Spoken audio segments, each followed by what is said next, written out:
संपूर्ण देशवासियों को बधाई देता हूं कि आज गुप्त नवरात्रे के पहले दिन से ये शिव पुराण की कथा प्रारंभ हो रही है। और आप सबको मालूम होगा 4 नवरात्रे होते हैं। उन 4 नवरात्रे में 2 नवरात्रे गुप्त माने गए। कहते हैं अगर कोई स्थिर होकर एकांत में बैठकर भगवान शंकर के नाम का मात्र संबोधन श्रवण कर लेता है, सुन ले, गुनगुना ले, शिव को याद कर ले, तो कहते हैं शिव और शक्ति की दोनों की कृपा उसके ऊपर बनी ही रहती है। आज से नवरात्रे प्रारंभ हुए हैं। 9 दिन तक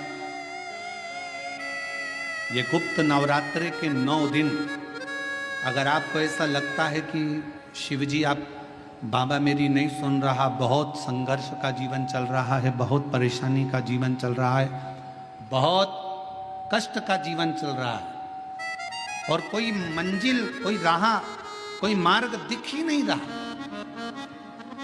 तुम्हारा कैसा भी दुख है, जो आज गुप्त नवरात्रे प्रारंभ हुए हैं से 9 दिन तक का एक नियम ले लो गुप्त नवरात्रे में कि मुझे शिवजी के मंदिर में अशोक सुंदरी वाली जगह पर एक बेलपत्र माँ हेमवती माता के नाम से, कौन सी माता? हेमवती, माँ हेमवती के नाम से एक बेलपत्र अशोक सुंदरी वाली जगह पर समर्पित करूंगी। 9 दिन का एक नियम धारण करो और 12वें या 15वें दिन आप देखिए आपका जो दुख है मेरा बाबा उसको काट कर ही रहा। गुप्त नवरात्रे जो आज से प्रारंभ हुए हैं, गुप्त नवरात्रे जो आषाढ़ महीने का ये गुप्त नवरात्रा है, इस नवरात्रे में हेमवती माता का स्मरण करना, एक बेलपत्र का पूजन करना या एक बेलपत्र के वृक्ष के नीचे आप 9 दिन तक भी, अगर मंदिर तक भी नहीं जा सकते, मंदिर में आप बेलपत्र रखने नहीं जा सकते, तो आपके घर के आंगन में, द्वारे पर, बगीचे में, आपके घर के पास अगर कोई बेलपत्र का पौधा है, वृक्ष है, उस बेलपत्र के वृक्ष के सामने एक बेलपत्र का पत्ता रखकर भी अगर आप उस पर जल चढ़ा रहे हैं या पूजन कर रहे हैं हेमवती माता के नाम से, तो उसका फल आपको मिलेगा। और मान लो बेलपत्र का वृक्ष भी नहीं है, हम मंदिर भी नहीं जा सकते, हम कहीं नहीं जा सकते, घर से बाहर कैसे निकलें? पानी तेज है, जलवृष्टि हो रही है, बहुत सा पानी है, तो क्या करें? अपने घर में जो शिवलिंग है, तुम्हारे घर में अगर जो शिवलिंग है, तुम्हारे घर में जो शिवलिंग विराजमान है, उसी शिवलिंग के साक्षी में, सम्मुख में भी अगर हेमवती माता का नाम लेकर अगर एक बेलपत्र समर्पित करोगे 9 दिवस तक, तो उसका फल मिलेगा जरूर, उसका फल मिलेगा। फिर से बोलो, कौन माता? हेमवती। कौन है ये? शिव महापुराण की कथा कहती है जब माता पार्वती जी हिमालय राज के घर में प्रगटी और हिमालयों की कंदरा में बैठकर मां पार्वती जी तप साधना में लीन हुई, जितनी परीक्षा भगवान शंकर ले सकते थे शिव जी ने सारी परीक्षा ली।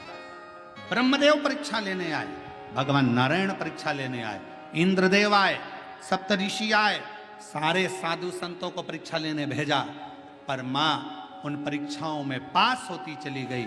तब भगवान शंकर ने दर्शन देकर कहा, पार्वती आज से तुम्हारा नाम हेमवती रहेगा। सुनो पार्वती, तुम्हारे इस नाम की आराधना जो तुम्हारे गुप्त स्वरूप में करेगा, उसको मनवांछित फल की प्राप्ति हो जाएगी। और वो फल, आज कथा अगर प्रारंभ हुई है और आप लोगों को मौका मिला है, तो इस कथा का स्मरण अपने जीवन में जरूर करें। क्या पता भोलेनाथ जी ने बेजापुर वालों पर बड़ी कृपा करी है, बहुत बड़ी कृपा करी, जो नवरात्र में कथा मिली और आप लोगों को ये कथा का चरित्र श्रवण करने को पहले दिन ही मिल गया। बीच में मिलते तो 2-3 दिन निकल गए होते।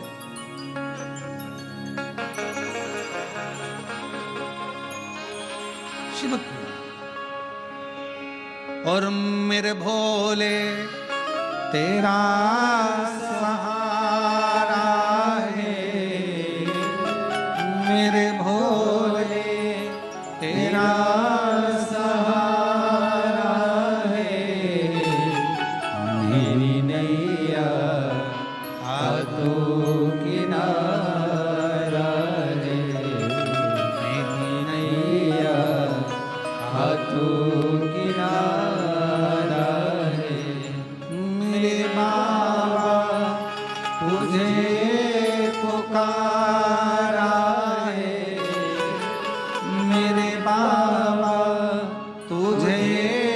पुकारा है, मेरी नैया का तू किनारा है, मेरी नैया का तू किनारा है।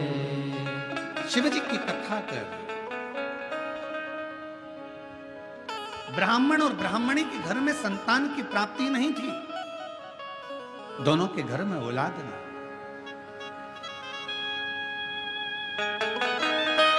श्रेष्ठ 2 गांव छोड़कर रहता था, जिसका नियम था एक बेलपत्र को समर्पित करना, शिवालय जाना, शंकर जी को एक बेलपत्र बाबा के शिवलिंग को समर्पित करना, बाबा को चढ़ाना, विनय करना, निवेदन करना।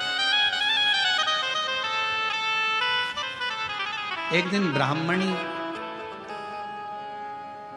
मंदिर से आ रही थी, देवलोक से इंद्र की धर्मपत्नी इंद्राणी सची देवी अपनी सहेलियों के साथ में भूलोक भ्रमण के लिए,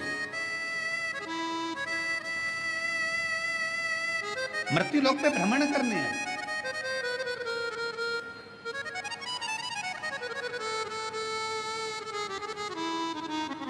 ब्राह्मणी रो रही थी। इंद्राणी सची देवी ने, इंद्र की धर्मपत्नी सची देवी ने उसके पास जाकर पूछा, तुम्हारे रोने का कारण क्या? कहा, मेरे घर में संतान का सुख नहीं, मेरे घर में औलाद नहीं है, और अब तो मैं वृद्ध अवस्था की ओर जाती जा रही हूं, पर मेरे घर में औलाद नहीं।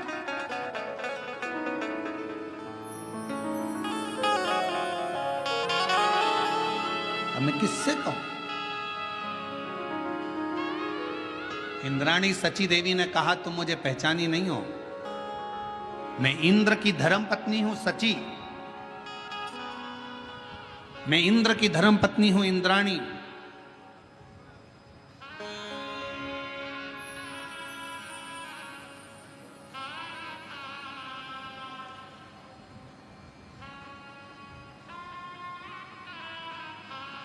ब्राह्मणी ने हाथ जोड़कर कहा, इंद्राणी जी, आप देवलोक में रहती हो, एक बार अगर हो सके ना तो भगवान से मेरे लिए पूछना जरूर कि मेरी किस्मत में संतान है कि नहीं, मेरे भाग्य में औलाद है कि नहीं, जरा पूछिएगा, एक बार जरा भगवान से पूछिएगा, उत्तर जरूर देना इंद्राणी जी, आप निवेदन है आपसे, कहिएगा, प्रार्थना है आपसे। जब बहुत कई लोगों को बहुत बड़ा रोग हो जाता है, रोग होने के बाद वो कई बार दिखते हैं, मिलते हैं, तो कहते हैं, गुरुजी बहुत कष्ट का जीवन चल रहा है, बहुत रोग हो गया, बहुत बड़ा रोग हो गया गुरुजी, ये मिटेगा कि नहीं मिटेगा? हम हमेशा एक ही बात कहते हैं, डॉक्टर शंकर का एक रूप होता है। जब भी अगर शरीर में तकलीफ आए, कष्ट आए, बीमारी आए, तो एक बार अपने डॉक्टर के पास जरूर जाओ और डॉक्टर से जाकर कहो कि मेरे शरीर में रोग आ गया, बीमारी आ गई। वो तुम्हें जांच करने का बोले जांच कराओ, वो तुम्हें दवाइयां दे दवाइयां खाओ, वो तुम्हारी जांचें करवाए जांचें करवाओ। डॉक्टर को शिव मानकर उसका इलाज प्रारंभ करो, फिर किसी शंकर के मंदिर में जाकर 1 लोटा जल चढ़ाना प्रारंभ करो। डॉक्टर की दवा और शिव की दुआ तुम्हारे रोगों को समाप्त जरूर करेगी, ये निश्चित है। अब कई लोग कहते थे, गुरुजी हम डॉक्टर के पास नहीं जाएंगे, हमको तो ठीक हो। ना ना ना ना, शिव महापुराण की कथा में शंकर भगवान खुद कहते हैं, जिस समय पर मां जगत जननी जगदम्बा अम्बा स्वयं दुर्गा भवानी ने देखा कि शंकर भगवान के कंठ में विष पहुंच रहा है, तब मां आद्य शक्ति दुर्गा भवानी जगत जननी जगदम्बा औषधि का पिटारा लेकर, स्वयं वेद बनकर, स्वयं डॉक्टर बनकर, औषधि का पिटारा लेकर, मेरी मां आद्य शक्ति जगदम्बा कात्यायनी, स्वयं मां कात्यायनी अपना औषधि का पिटारा लेकर, स्वयं मां जगत जननी डॉक्टर बनकर औषधि का पिटारा लेकर पहुंच गई। शिव जी को तो हलाहल विष था, अंदर उतरना था, पर पार्वती जी ने देखा, कात्यायनी ने देखा, मेरे पति अगर इस विष को नीचे उतार लेंगे तो पूरा ब्रह्मांड जल जाएगा, करूं क्या? मेरी मां आद्य शक्ति दुर्गा भवानी जगत जननी दुर्गा मां स्वयं मां देवी एक औषधि का पिटारा लेकर जाती हैं, शिव के कंठ पर उस औषधि को अपने हस्त को रख लेती हैं। दुनिया की दृष्टि में लगा कि औषधि को लगाया गया, विष नीचे नहीं उतरा, पर जैसे ही मां जगत जननी ने हाथ का स्पर्श करा, हाथ का स्पर्श करते थे जगत जननी उस कंठ में जाकर बैठ गई और विष को नीचे नहीं उतर रही, विष को नीचे नहीं उतर रही थी। कई लोगों को देखना, बहुत तेज बुखार आ रहा है, बहुत तेज पेट दुख रहा है, बहुत तेज सिर दर्द हो रहा है, प्रैक्टिकल करके देखना शिव पुराण की कथा का, कहीं सियोर वाला महाराज झूठ तो नहीं बोल रहा। प्रैक्टिकल करते रहना चाहिए और प्रैक्टिकल जीवन में जरूर करो। और हमने पहले भी कहा प्रैक्टिकल बहुत जरूरी है। एक महाराज जी प्रवचन दे रहे थे, प्रवचन में कह रहे थे मदिरा नहीं पीना चाहिए, शराब नहीं पीना चाहिए, शराब पीने वाला व्यक्ति गटर में पड़ा होता है, नाली में पड़ा होता है। उसी में महाराज का पहचान वाला बैठा था, उठ के खड़ा हो गया, खड़ा होके बोला, वो महाराज तो इतनी बड़ी बड़ी बातें कह रहा है, तेरा सग्गा भाई पी के तो गटर में पड़ा है, तो हमको ज्ञान दे रहा है, तेरे भाई को क्यों नहीं समझाता? महाराज जी ने कहा, भाई देख, मैं मुंह से समझा रहा हूं, मेरा भाई प्रैक्टिकल करके दिखा रहा है, तो कौन सी भाषा में समझेगा ये तेरे ऊपर निर्भर करता है। या तो मुख से समझ जा या मेरे भाई को देखकर समझ जा। इसलिए शिव महापुराण की कथा कथी एक बार प्रैक्टिकल कर जरूर देखिएगा। बहुत तेज बुखार आ रहा है, बहुत पेट दुख रहा है, बहुत सर दर्द हो रहा है, और जैसे ही घर के लोगों ने कहा चलो इसको डॉक्टर के पास लेकर चलते हैं, और डॉक्टर के पास ले जाने का समय आया, बुखार समा, सिर दर्द बंद, डॉक्टर साहब कह रहे हैं तो नॉर्मल है।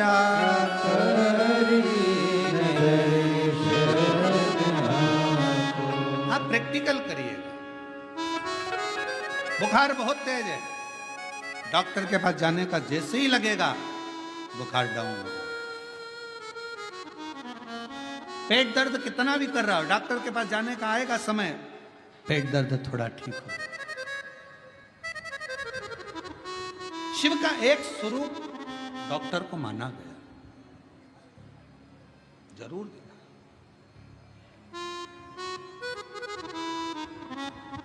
शरीर में रोग हो अवश्य जा, विश्वास शिव पर, शिव मान कर अवश्य। ब्राह्मणी ने कहा कि एक बार इंद्राणी से निवेदन करा, इंद्राणी से ब्राह्मण,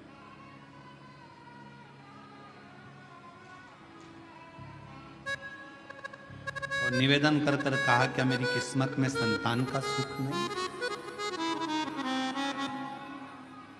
मेरे जीवन में क्या मेरे औलाद नहीं हो, क्या मुझे संतान नहीं होगी? आप पूछिएगा जाएं तो एक बार उस परमात्मा से विनय करिए।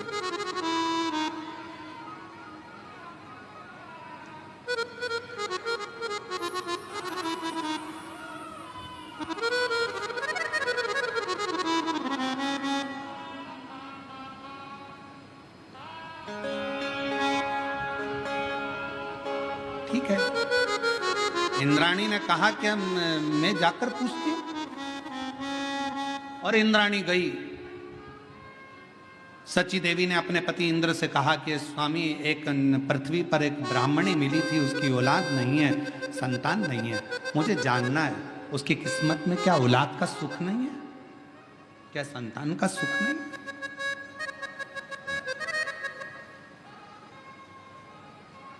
चलो, इंद्र और सची देवी इंद्राणी भगवान विष्णु के पास पहुंचे। भगवान नारायण ने पूछा, इंद्रदेव आए हैं, क्या बात है? और साथ में पहली बार इंद्राणी इस वैकुंठ लोक में, इस स्वर्ग लोक में शेष सैया की साक्षी में तो कभी इंद्राणी आई नहीं, आज पहली बार इंद्राणी आई है, वो भी सची देवी यहां पहुंची। क्यों, किस लिए, कैसे आना हुआ?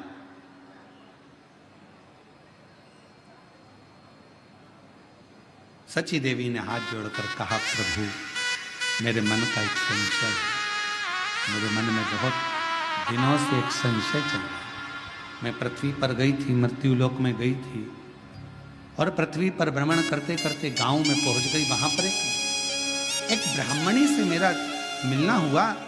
उसने मुझे निवेदन करा है, बस भगवान से पूछना कि मेरी किस्मत में औलाद नहीं।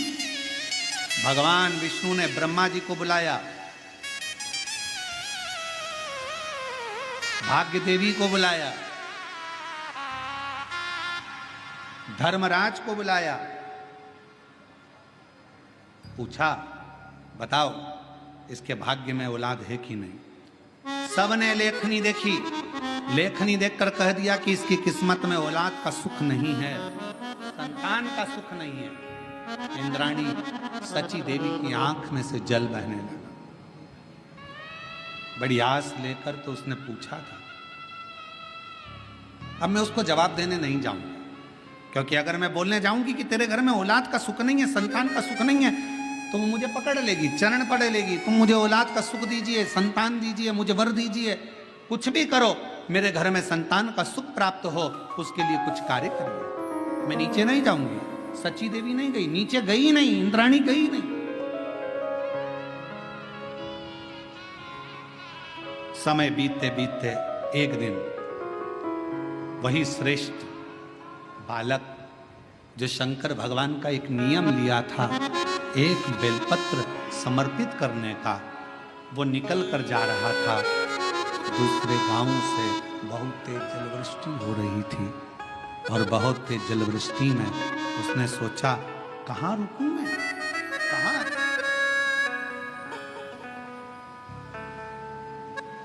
इतना तेज पानी गिर रहा है, जलवृष्टि हो रही है, जाऊं तो जाऊं कहां? उसी ब्राह्मणी के घर में वो एक बेलपत्र का नियम बनाने वाला वो श्रेष्ठ बालक उस ब्राह्मणी के घर में चले गया। आवाज लगाई, आवाज दी, महाशय बांधव बांधव, मैं गीला हो रहा हूं, बहुत तेज जलवृष्टि है, द्वार खोलिए, दरवाजा खोलिए। दरवाजा खोला गया, अंदर प्रवेश किया। मुझे प्यास लगी है, पानी पिलाओ, भूख लगी, भोजन करो। ब्राह्मणी ने भाव से भोजन भी कराया, पानी भी पिलाया। समय निकला, जाने लगा। ब्राह्मणी की आंख में आंसू था। पूछा, मां आप रो रही हो क्यों? किस लिए? मेरे घर में औलाद नहीं। अरे तो क्यों चिंता करना, क्यों चिंता करना?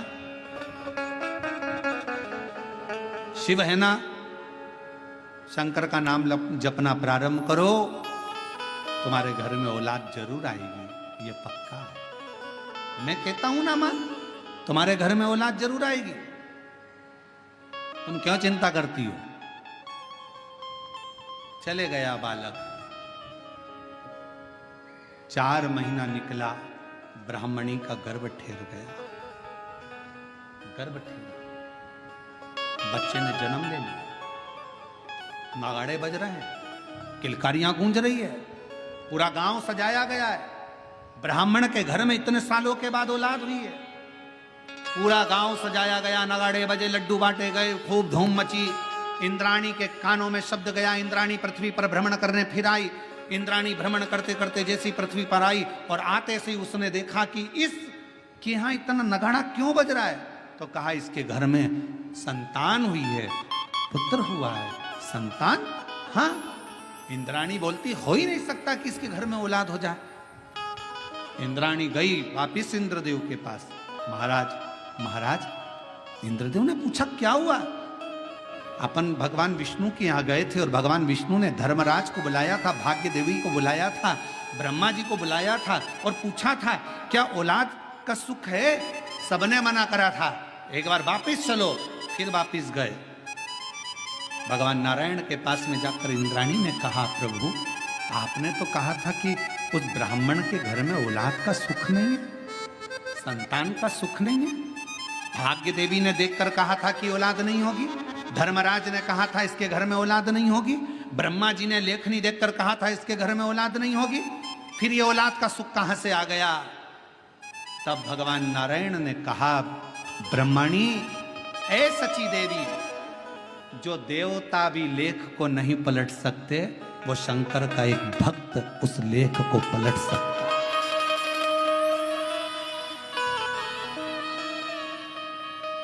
जो लेख देवता भी नहीं पलट सकते, देवता का काम है भाग्य लिखना, शिव जी का काम है भाग्य को पलट देना।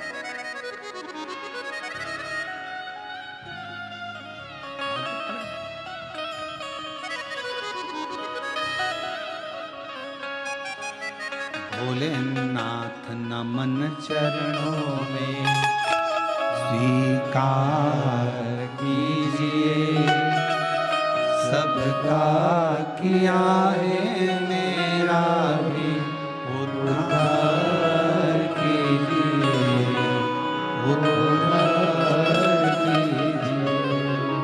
हे त्रिपुंडधारी, फिर किसी ने कहा, हे त्रिशूलधारी, हे त्रिपुंडधारी, तुम्हारे रिश्तेदार चरणों में तेरे बाबा जी, पावन है चारों धाम, तेरी देव करते वंदना, पूजे सीताराम। चरणों में तेरे बाबा जी, पावन है चारों धाम, तेरी देव करते वंदना, पूजे सीताराम।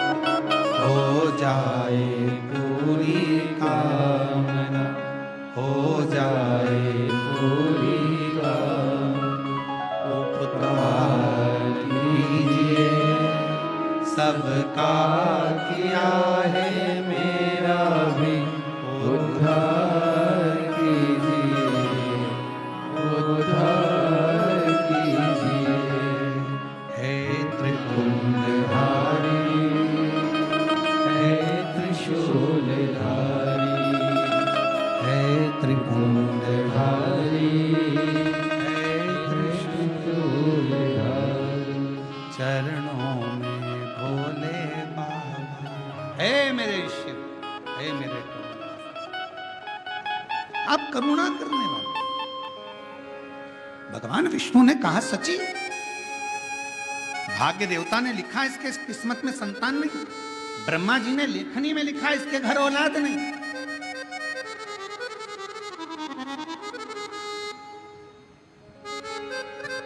अच्छा, ब्रह्मा जी और भगवान शंकर के आपस में अगर संबंध देखे जाएं तो जरा विचार करिएगा। ब्रह्मा जी ने शिव जी को कई बार अपशब्द कहा है।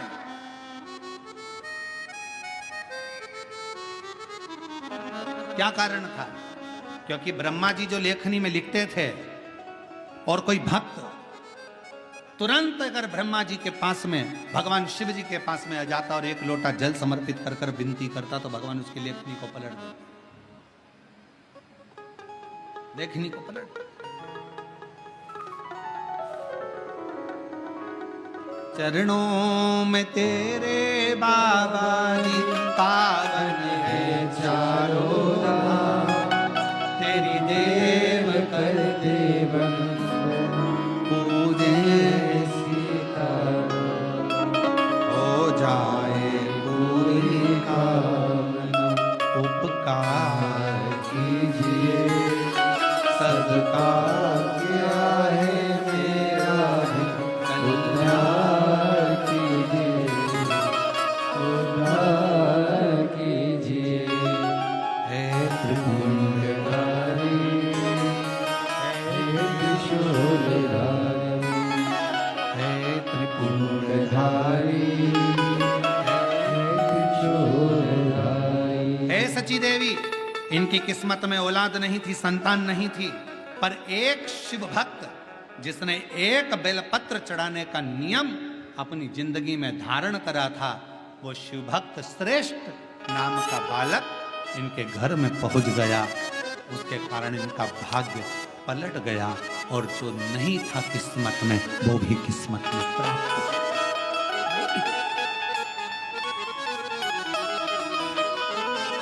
कितना सुंदर। फिर कहेंगे, तुम अगर शंकर जी के मंदिर में एक लोटा जल चढ़ाने जा रहे हो, शिव जी के मंदिर में जा रहे हो एक लोटा जल चढ़ाने के लिए, निवेदन है शिव मंदिर और तुम्हारे घर के बीच में तुम्हारी कितनी भी बेस्ट फ्रेंड रहती हो,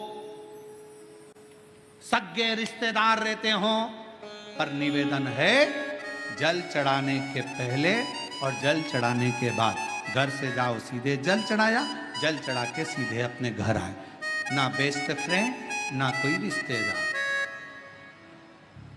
हमारे दो ही रिश्ते, हमारे दो ही रिश्ते, एक हमारे भोले बाबा, एक हमारे भोले बाबा और दूजी गौरा रानी सरकार, हमारे दो ही रिश्तेदार, हमारे दो ही रिश्तेदार। हम मंदिर से घर से मंदिर, कहीं नहीं रुकना, कहीं पर नहीं, केवल मंदिर भाई मंदिर से। हम तो लोग कुबेरेश्वर धाम आते हैं तो उनसे भी कहते हैं, आए हो ना बाबा के धाम, यहाँ वहाँ नहीं भटकना, बाबा के धाम आओ, जल चढ़ाओ, कंकर शंकर पूजन करो, रुद्राक्ष लो, अपने घर जाओ, कहीं भटकना। शिव कथा कर रही, देवराज नाम का ब्राह्मण बेलपत्र के वृक्ष के नीचे प्राणों को त्याग दिया, शिव के धाम चला गया। बिंदुक नाम का ब्राह्मण जल में डूबकर मरा, पत्नी चंचुला देवी ने शिव पुराण की कथा कराई, ईसर गोरा शिव पार्वती बने, कथा श्रवण करने के लिए चले। हमारे बीच में ईसर गोरा जी आए और हमारे बीच में पूज्य श्री हरिभक्त श्री रामगिरी महाराज जी आए हैं। मैं निवेदन करूंगा आपका 2 मिनट का आशीष वचन सभी शिव भक्तों को प्राप्त हो। थोड़ा इधर कर लो, एक साइड उधर कर लो, हाँ थोड़ा सा। हमारे बीच में श्री हरिभक्त श्री रामगिरी महाराज जी आए हैं। 2 मिनट का आशीष वचन उनका लेकर फिर आरती का क्रम अपन प्रारंभ करेंगे। मना नहीं, पर मानव देह मिल जाना एक अलग विषय है और मानव देह प्राप्त करने के बाद वापिस भगवान की भक्ति को कर लेना, भगवान के भजन को धारण कर लेना, भगवान के स्मरण को धारण कर लेना, ये कठिन।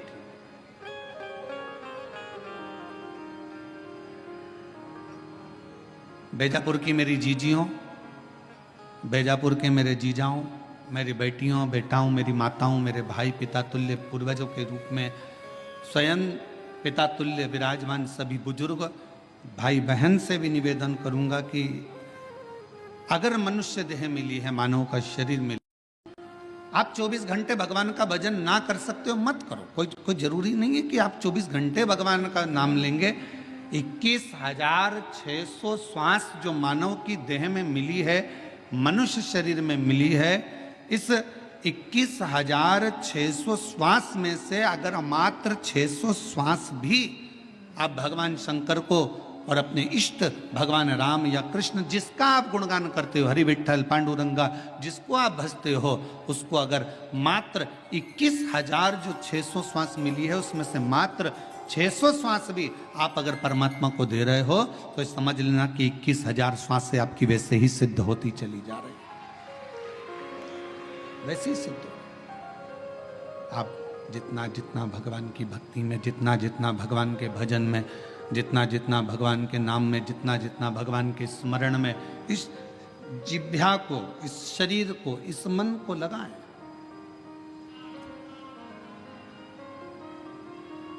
करो कोई अच्छा कर्म जीवन में। और फिर निवेदन है कि मत बुरे कर्म कर बंदे वरना पछताएगा, भगवान की आंखों से तू बच नहीं पाएगा, तू बच नहीं पाएगा। अरे ओ अज्ञानी मत कर नादानी, अरे ओ अज्ञानी मत कर नादानी।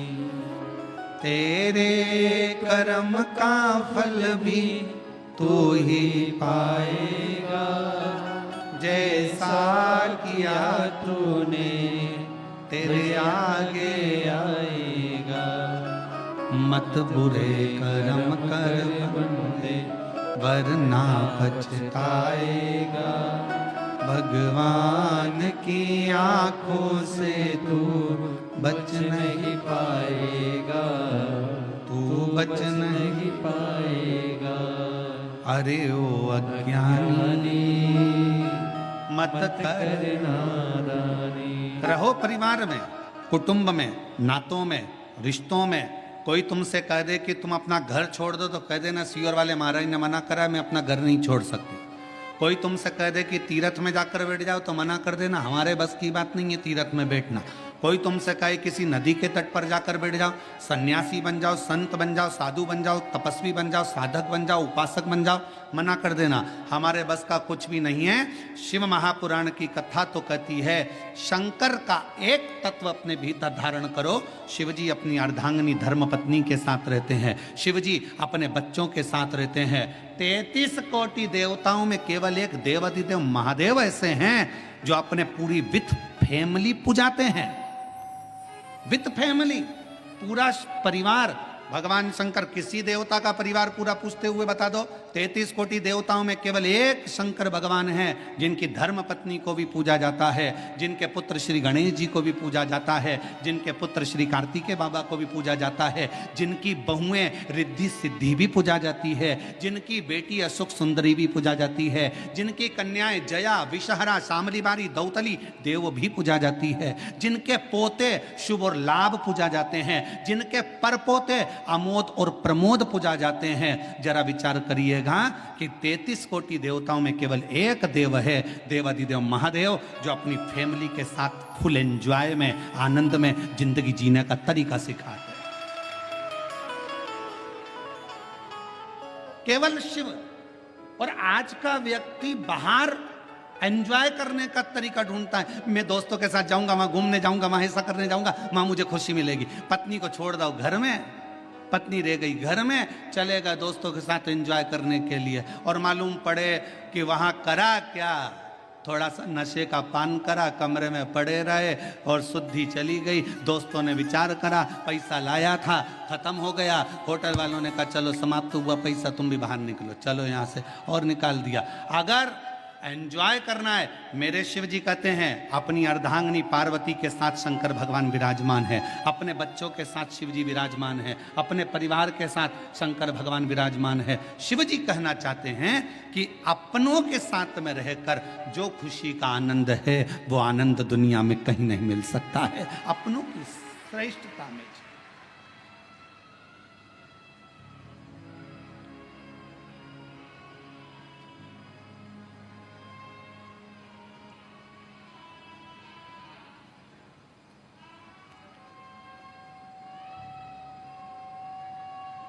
कल हमको बड़ा अच्छा लगा। हम संचेती परिवार में जब आए तो हमने पूछा ये सब लोग जो खड़े हैं कौन है, तो कहा विशाल जी बोल रहे थे ये काका जी हैं, ये काकी जी हैं हमारे। अच्छा, ये हमारे ये हैं, ये हमारे वो हैं। अच्छा, हमें समझ में इतनी प्रसन्नता हो रही थी कि बताओ पूरा परिवार एक जगह पर, और उसमें भी भगवान की अविरल भक्ति और शिव महापुराण की कथा और बेजापुर का क्षेत्र, ये जीवन का एक आनंद प्रदान करने वाला, एक सुख देने वाला।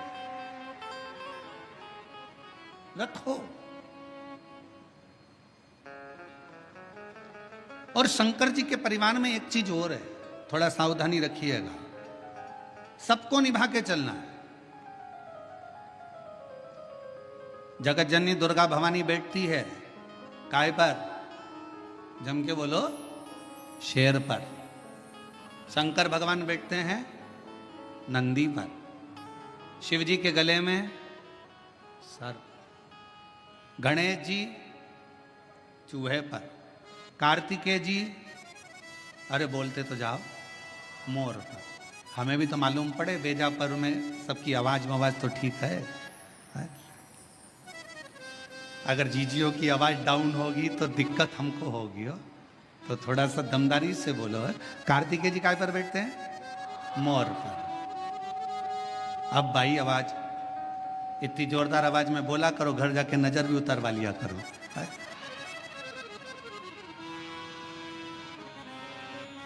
सब बैठे हैं। शिव जी नंदी पर है, मां जगतजननी दुर्गा भवानी शेर पर है। शेर नंदी को नहीं छोड़े अगर समय मिल जाए तो, सर्प चूहे को नहीं छोड़े, मोर सर्प को नहीं छोड़े, सब दुश्मन। पर घर में एक बुजुर्ग, घर में एक बड़ा ऐसा होता है, उस बुजुर्ग के, उस बड़े के होने का सबसे बड़ा फल यह होता है कि शेर नंदी को नहीं, सर्प चूहे को नहीं, मोर सर्प को नहीं खा सकता, क्योंकि वहां बुजुर्ग का कंट्रोल, घर के बड़े का एक संयम इतना प्रबल होता है कि एक दूसरे को कोई नुकसान नहीं पहुंचा सकता। कोई नुकसान नहीं। हम नुकसान कब भोगते हैं? शिव महापुराण की कथा में बीड़ में एक बात कही थी, जब अपने घर के लोगों की बात, अपने माता पिता की बात, अपने घर के बुजुर्गों की बात जब आपको बुरी लगने लगे और बाहर के लोगों की बात आपको अच्छी लगने लगे, तो समझ लेना कि तुम्हारे विनाश का समय आ गया। ये निश्चित है। घर के लोगों की बात, माँ ने कुछ कहा तुम्हें बुरा लग गया, पिताजी ने कुछ कहा तुम्हें बुरा लग गया, काका जी कुछ बोले तुम्हें बुरा लग गया, ताऊ कुछ बोले तुम्हें बुरा लग गया। घर के लोगों की बात जब तुम्हें बुरी लगने लगे और बाहर के दोस्त बोल रहे हैं, सहेली बोल रही है, बेस्ट फ्रेंड बोल रही है, तो तुम्हें अच्छा लग रहा है, समझ लेना कि तुम्हारा विनाश का समय निश्चित आ गया है। शिव पुराण कहती है कि जब जब मेरे भोलेनाथ, जब जब मेरे शंकर, जब जब मेरे करुणा सागर, जब जब मेरे शिव, जब जब मेरे भगवान भोलेनाथ अपने बच्चों को भटकता हुआ देखते थे, तब तब मेरे शिव कुछ ना कुछ कहने के लिए आतुर हो जाते थे। शिव की आतुरता रहती, शंकर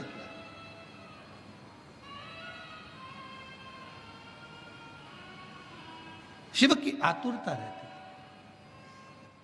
और शिव शिव है। जब घर के बुजुर्ग, घर के बड़े, और कितना सुंदर संवाद आया है, देखिए शिव महापुराण में देवराज नाम के ब्राह्मण का संवाद आया।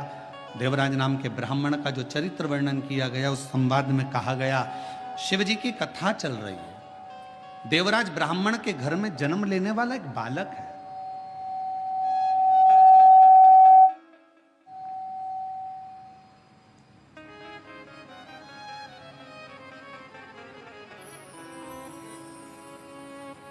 सभा लगी और शंकर जी की कथा चल रही है, और ब्राह्मण के घर में जन्म लेने वाला वो देवराज, जिसने कभी जीवन में कभी भगवान का भजन नहीं किया, जिसने कभी जीवन में स्मरण नहीं किया, मंत्र जाप नहीं किया, नाम जाप नहीं किया, नाम स्मरण नहीं किया, वो देवराज जो कभी भगवान की भक्ति से जुड़ा ही नहीं, कभी भगवान के भजन से जुड़ा ही नहीं, वो देवराज चोरी का धन लेकर शिवालय में पहुंच गया। ब्राह्मण जी कथा सुना रहे थे शिव पुराण की, कोई नहीं था, कोई नहीं, मंदिर सुना।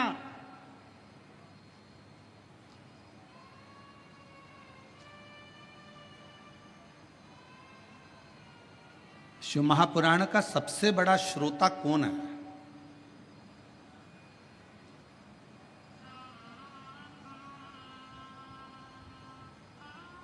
उत्तर दो जल्दी से, बीजापुर की जी जी जी जाऊं। शिव महापुराण का सबसे बड़ा श्रोता कौन है? शिव पुराण को सुनने वाला सबसे बड़ा श्रोता, श्रीमद् भागवत कथा को सुनने के लिए सबसे बड़े श्रोता थे राजा परीक्षित।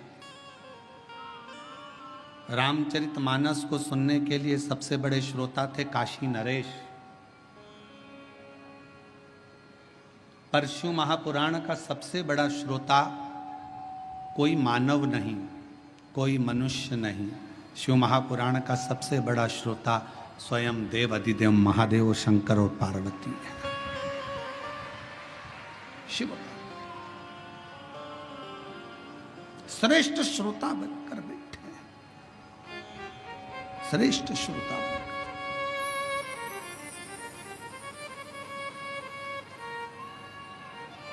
और चित्त भगवान शिव का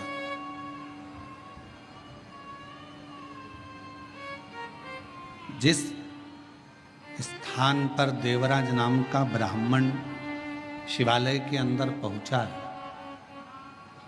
उस शिवालय में भी कोई श्रोता कथा सुनने वाला नहीं है।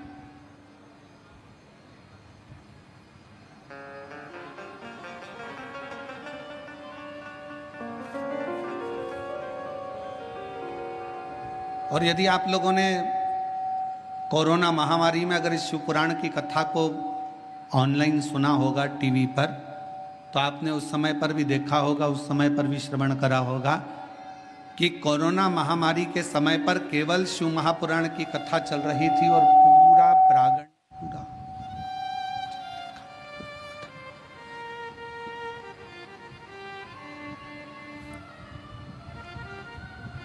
शिव महापुराण की कथा चल रही थी और पूरा क्षेत्र, पूरा हॉल खाली रहता था।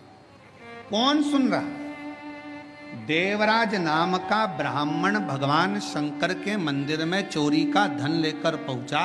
शरीर में ताप हो रहा है, शरीर में कष्ट हो रहा है, तपन हो रही है, बुखार आ रहा है, शरीर तप रहा है। ये शिव महापुराण का महत्तम कर रहा है और चोरी का धन उसके पास में। और उस चोरी के धन में सबसे मूल था रानी के गले का हार, जिसको मंगवाने वाला कोई दूसरा नहीं था।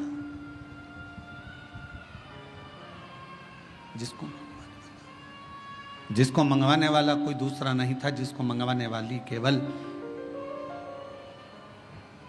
देवराज ब्राह्मण जिस एक पर स्त्री के संग में लग गया था, उस पर स्त्री ने उस देवराज से कह दिया था कि मुझे रानी के गले में जो हार पड़ा हुआ है वो हार मुझे ला कर दे।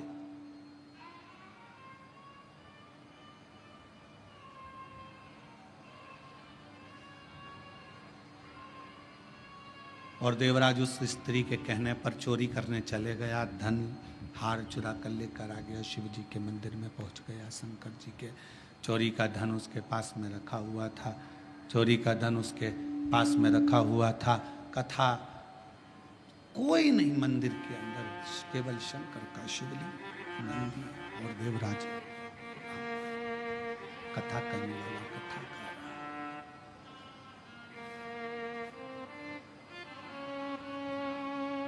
कथा करने वाला कथा कर रहा है। केवल एक ब्राह्मण बैठा है, कथा बाच रहा है, मंदिर में कोई भी नहीं। यहां तक शिव महापुराण की कथा कर रही है, जिस मंदिर में शिव पुराण की कथा देवराज चोरी का धन लेकर, जिस शंभु चोरी का धन लेकर देवराज जिस मंदिर में पहुंचा था, वहां पर जहां पर एक ब्राह्मण कथा कर रहा था, वहां पुजारी तक नहीं था। वहां पर कोई पुजारी नहीं, कोई पुजारी है ही। केवल शंकर भगवान का शिवलिंग है, नंदी है और देवराज चोरी का धन लेकर बैठा हुआ है। एक ब्राह्मण शिव महापुराण कथा का वाचन कर रहा है, कोई श्रोता में नहीं।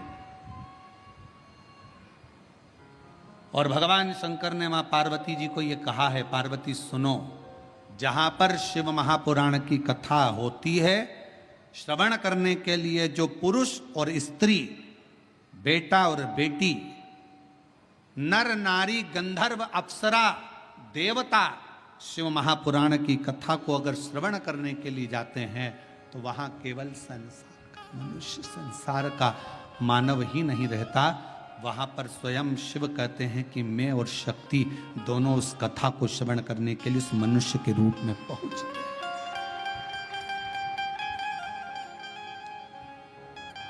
उस कथा को श्रवण करने के लिए मनुष्य के रूप में पहुंच जाते हैं, मनुष्य के रूप, मानव के।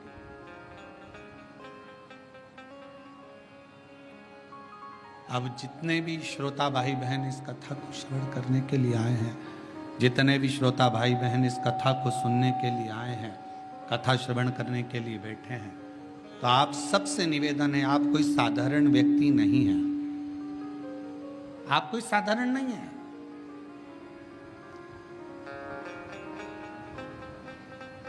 आप मेरे शिव का एक अंश स्वरूप हो, शिव का एक प्रतिबिंब स्वरूप हो।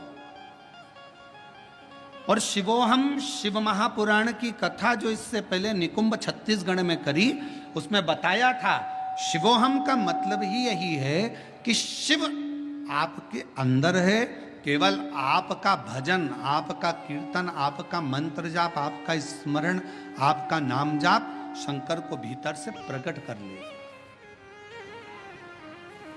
भीतर से प्रकट कर। और महाराज हर पल हर घड़ी शिव तुम्हारे साथ, हर पल। तेरे सिर पर भोलेनाथ फिकर फिर क्या करना, तेरे सिर पर भोलेनाथ फिकर फिर क्या करना, क्या करना फिर क्या करना, क्या करना फिर क्या करना, तेरे सिर पर भोलेनाथ फिकर फिर क्या करना, तेरे सिर पर भोलेनाथ फिकर फिर क्या करना।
सब दुख काटो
कह रहे हैं भगवान शंकर का चरित्र कह रहे हैं।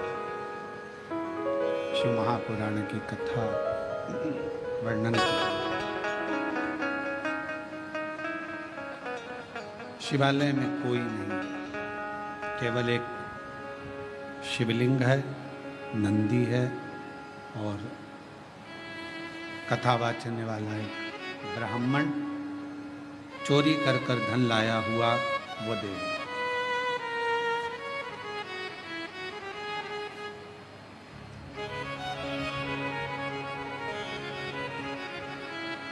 कई लोगों का एक प्रश्न रहता है, गुरुजी हम अकेले मंदिर जाते हैं, मेरे घर का मैं अकेला शिवालय जाता हूँ, पूजन करता हूँ, आराधना करता हूँ, अर्चना करता हूँ, शिव भक्ति करता हूँ, शिव आराधना करता हूँ, शिव पूजन करता हूँ।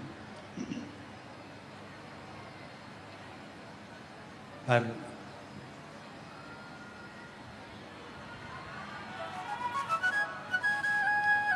शिव महापुराण की कथा कहती है कि शंकर का जो भक्त है, शिव की जो आराधना करने वाला है, शंकर की जो स्तुति करने वाला है, वो जीवन में कभी अकेला नहीं रहता।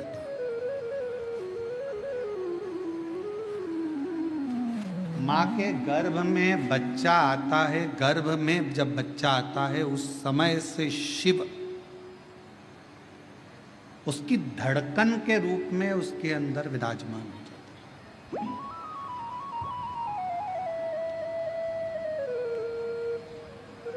इसलिए वीर शिवलिंगायत संप्रदाय में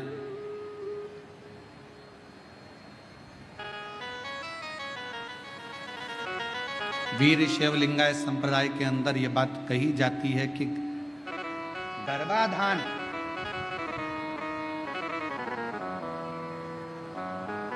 गर्भ में जब बच्चा रहे उस समय से लेकर व्यक्ति के जब प्राण छूटते हैं तब तक शिव शिव उसके अंदर विराजमान रहता है, शिव तत्व उसके अंदर विराजमान रहता है।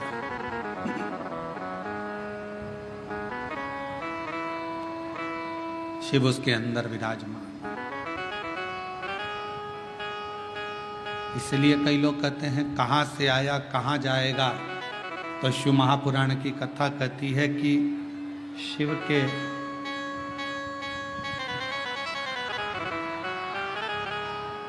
शिव महापुराण की कथा कहती है कि शिव के द्वार से आया और शिव के ही द्वार गया।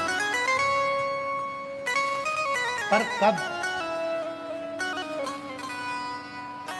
जब हमारा भरोसा श्रेष्ठ हो, जब हमारा विश्वास श्रेष्ठ हो।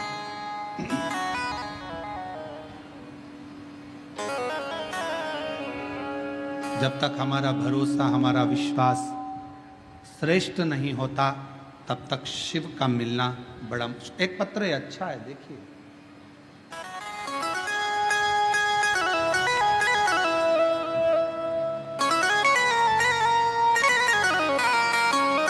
मैं सारिका टेकरने, मुकाम पोस्ट तहसील गंगापुर, जिला छत्रपति संभाजी नगर, महाराष्ट्र की रहने वाली।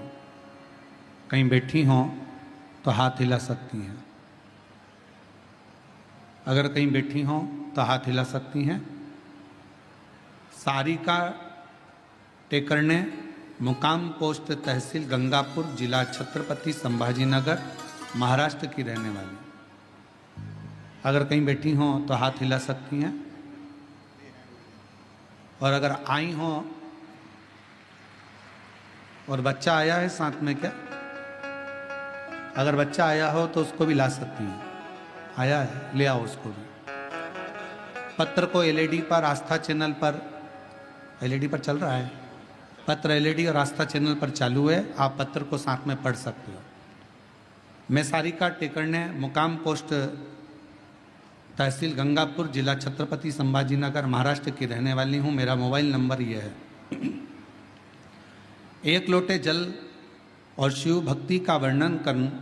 मेरा बेटा स्वराज 8 साल का है। 2 साल था तब उसके मुंह में तालू में छेद हो गया था। उसका ऑपरेशन हो गया।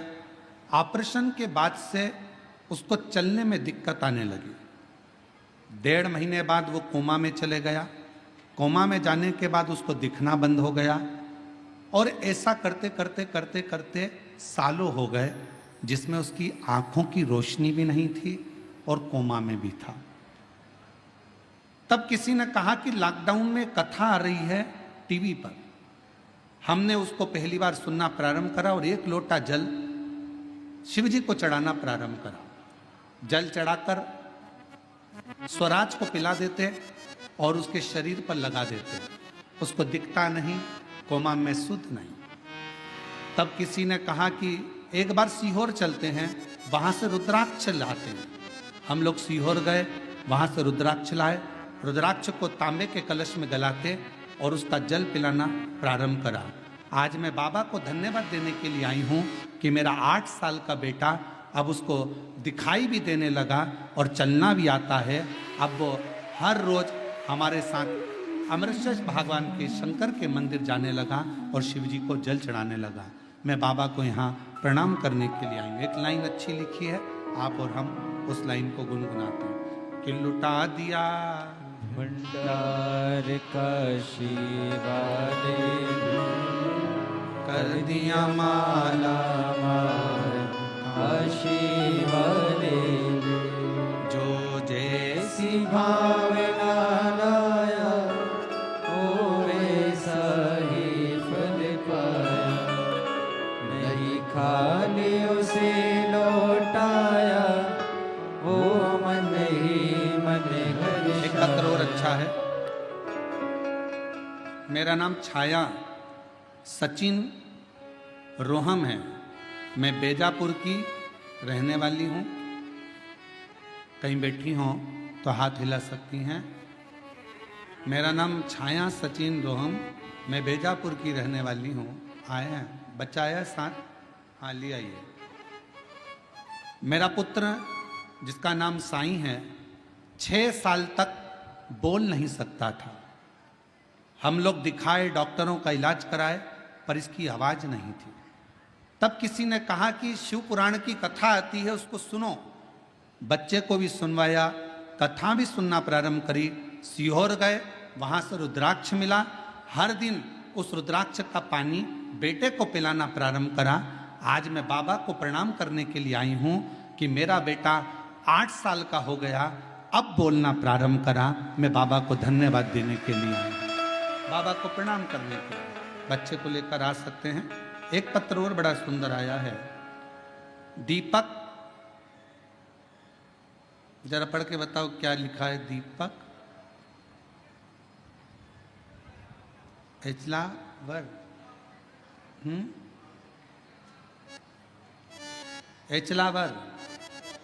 एचलावर, ग्राम उमरी, जिला यवतमाल, महाराष्ट्र से हूं। कहीं बैठे हों तो हाथ हिला सकते हैं। आप ही हैं? आ जाइए, जल लेकर, बेलपत्र लेकर जाइए। कुछ समय पहले सालों से एक बीमारी हो गई जिसमें मेरे शरीर पूरा सफ़ेद होने लगा। जगह जगह पर सफ़ेद सफ़ेद दाग हो गए और मेरा पूरा शरीर सफ़ेद हो गया। हम लोग बड़े परेशान हुए, डॉक्टरों की इलाज करवाया, तब भी वो सफ़ेद चर्म रोग ठीक नहीं हुआ। आखिरी में दुख होने लगा। तब मैं सीहोर गया, वहां से रुद्राक्ष लाया। आपके बताए अनुसार विधि पूर्वक रुद्राक्ष को जल में गलाता और पूरे शरीर में लगा लेता।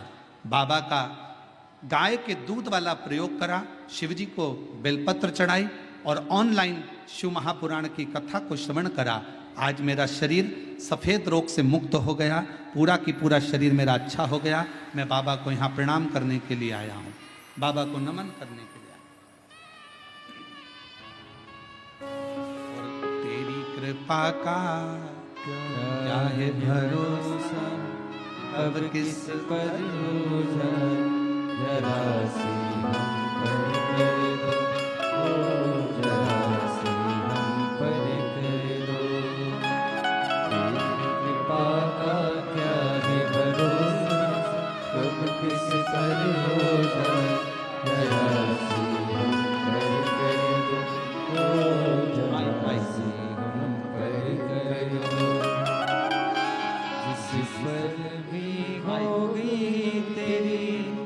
करुणा कृपा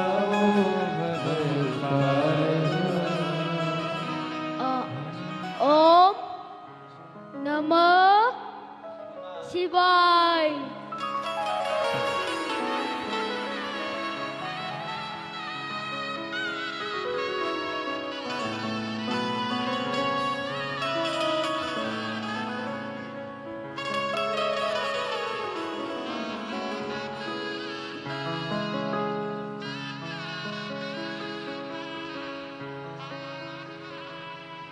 इतने सालों के बाद उसकी वाणी आई, एक बार जोरदार ताली बजाकर। साधु का शिव कृपा, एक विश्वास, एक भरोसा, एक दृढ़ता। और जिस पर भी हो गई तेरी कृपा करुणा वो भव पार हुआ, भव पार हुआ। पापी हो चाहे जितना उसका भी बाबा उद्धार हुआ, उद्धार हुआ। गिद्ध अजामिल गणिका जैसे तेरे मन को भर जरा सी हम पर कर दो, ओ जरा सी हम पर कर दो।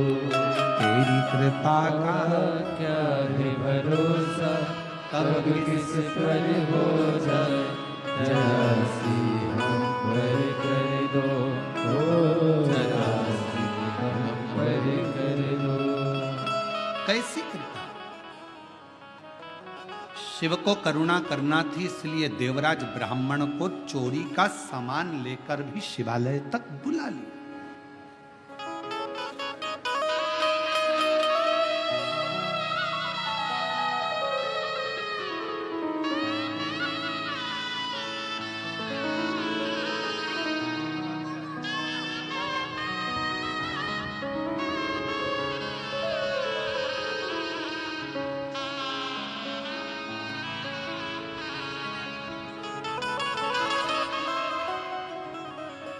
आंखों से देख नहीं सकता था, चल नहीं सकता था, कोमा में पड़ा रहता था, उठ नहीं सका कई साल तक। आज बाबा की कृपा से चल भी रहा है, देख भी रहा है और बोल भी रहा है। एक बार जोरदार ताली बजाकर।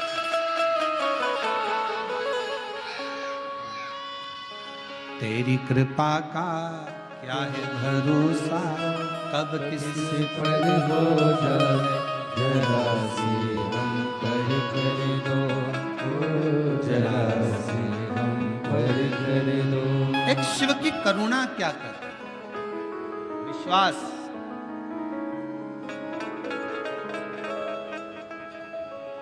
कई लोग कहते हैं गुरुजी शिव महापुराण की कथा है, हम कहते हैं जैसे नेत्र शिविर लगता है, आंखों का इलाज करवा लो। बस याद रखना, उस नेत्र शिविर में आंखों का इलाज होगा, चश्मा लगेगा, लेंस लगेगा, और शिव महापुराण के इस नेत्र शिविर में इस हृदय पर शंकर का ऐसा लेंस लग जाता है जिससे जिंदगी में दुख धीरे धीरे समाप्त होता चला, धीरे धीरे तकलीफ, कष्ट, दुख समाप्ति की ओर चला जाता है, धीरे धीरे दुख समाप्ति की ओर चला। शिव को एकांत में शंकर भगवान बैठे हैं, शिव जी बैठे हैं। देवराज आया, चोरी का धन लाकर बाजू में रखा। शिव पुराण की कथा चल रही थी। कथा 2 क्षण की देवराज ने सुनी, मात्र 2 क्षण।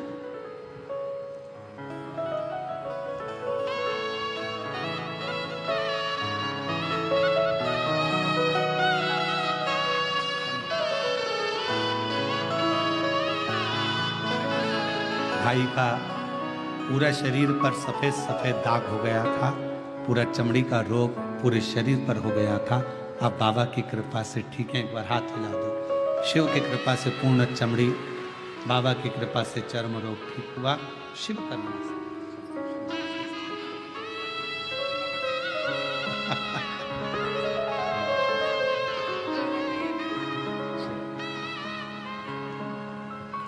शिव कृपा।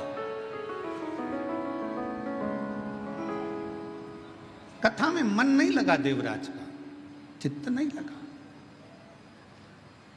सुन नहीं पाया, मन नहीं लगा पाया,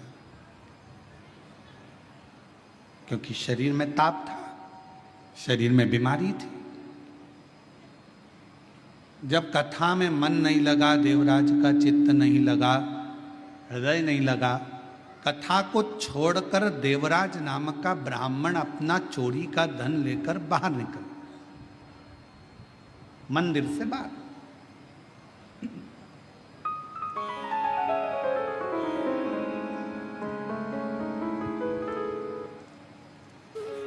और गया, सोचा अब कहां जाऊं, मेरे शरीर में बहुत ताप है, बहुत कष्ट है। और फिर निवेदन है आप सबसे, शिव महापुराण कथा के माध्यम से, भगवान शंकर की कथा के माध्यम से फिर निवेदन।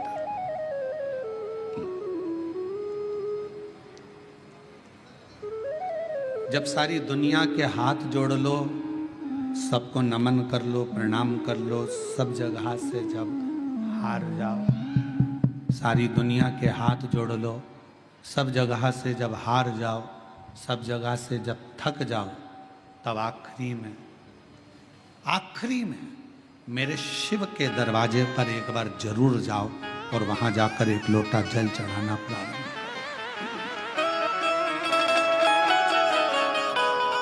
सब जगह से हारने के बाद अंत में शिवालय तक, शंकर तक जरूर पहुंचो, शिव तक। हम तो कई बार कथा में कहे कि जैसे बच्चा गुल्लक को भरता है और गुल्लक भरने के बाद बच्चा गुल्लक तोड़ता है तो कोई गिफ्ट खरीद कर लेकर आता है, उसी तरह अपने दादा, परदादा, पिता, माता, घर के बच्चों की भाग्य की गुल्लक जब फूटती है, तब समझना कि जिंदगी में एक बार शिव महापुराण की कथा अपने परिवार के द्वारा हो।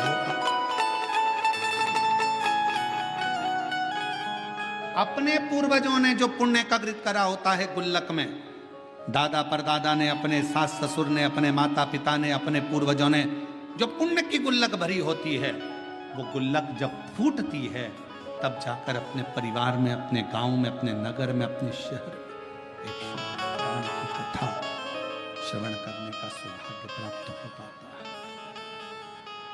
तब एक कथा सुनने का सौभाग्य प्राप्त हो पाता है, तब शिव कथा श्रवण करने का सौभाग्य मिलता है। जब उसकी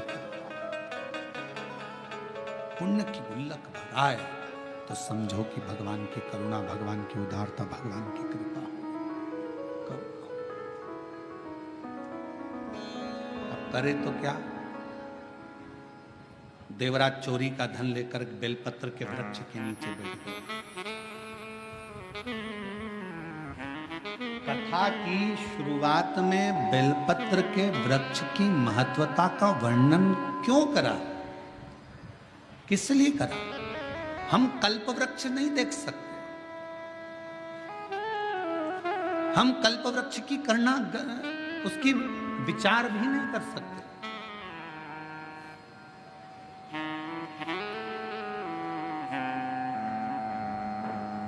हम कल्प वृक्ष को अपने घर पर लेकर भी नहीं आ सकते। पर शिव पुराण की कथा कहती है, भगवान शंकर का चरित्र कहता, शिव तत्व कहता कि यदि एक बेलपत्र का वृक्ष हम अपने घर में लगा लेते हैं, बगीचे में लगा लेते हैं, या किसी भी स्थान पर यदि हमने जिंदगी में एक बेलपत्र का वृक्ष लगा लिया, तो ये मानकर चलना कि तुमने कल्प वृक्ष की कामना कर कर उस वृक्ष को लगाया, अपने जीवन में कुछ अच्छा फल प्राप्त करना, कुछ अच्छा प्राप्ति के लिए। कितना महत्व है एक बेलपत्र का महत्व। एक शिव महापुराण का एक बड़ा सुंदर प्राचीन संवाद है कि एक बालक एक गांव में रहता था जिसका नाम था श्रेष्ठ। जन्म हुआ, माँ चली गई, थोड़ा बड़ा हुआ, पिता चले गए। ग्रामीण क्षेत्र में रहने वाला, उसको मालूम नहीं, गांव के लोगों ने उसका पालन पोषण करा, श्रेष्ठ श्रेष्ठ श्रेष्ठ श्रेष्ठ सब उसको पुकारते थे। बच्चा छोटी सी अवस्था से ही गांव के लोगों को शिवालय में सेवा करता हुआ देखता, शंकर की आराधना करता हुआ देखता, तो उसका मन भी शिवमय हो गया। हमारे घर के जो संस्कार होते हैं वो हमारे सामने प्रकट होते हैं।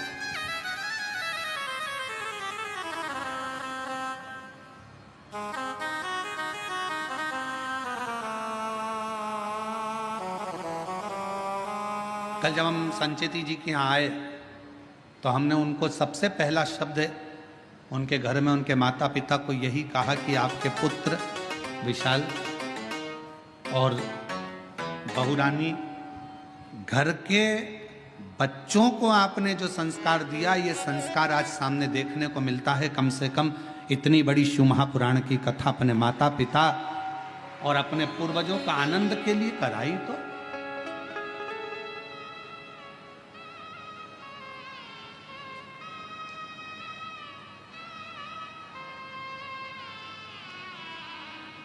नहीं तो आज के जमाने में बच्चे और शिवपुराण कराना, श्रीमद् भागवत कराना सरल है, रामायण कराना सरल है, पर शिवपुराण की कथा कराना सरल है। चारों तरफ से इतना इतना प्रेशर रहता है, हर तरह का।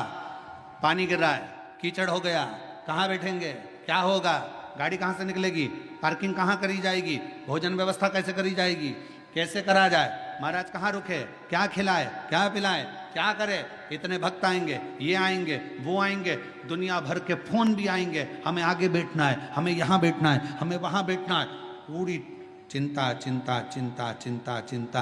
आप विशाल जी से पूछना, वो तो विशाल जी का हाथ शंकर जी ने पकड़ रखा है, इसलिए उनकी चिंता थोड़ी भोलेनाथ ले रखे हैं, पर उनसे पूछिएगा जरा कि महाराज कथा करवाना कितना कितना कठिन, जरा पूछिएगा, बहुत कठिन। जब तक कथा शिव पुराण की चालू ना हो तब तक थोड़ा थोड़ा थोड़ा थोड़ा थोड़ा थोड़ा, और जैसे शिव पुराण के पहले दिन की कथा हो जाए तो सबसे ज्यादा फ्री तो यजमान हो जाता है कि लगे अब महाराज कथा चालू हो गई, अब क्या सोचो, अब तो शंकर जी जाने, भोलेनाथ जाने, शिव जी जाने।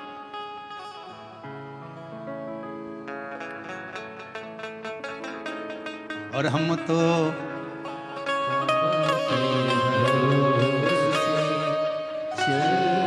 दीनानाथ। तुम लोग चुप रहो जरा, इनका भी तो सुने, बेजापुर वालों के आवाज कैसी, हमको भी तो सुनने मिले। तुम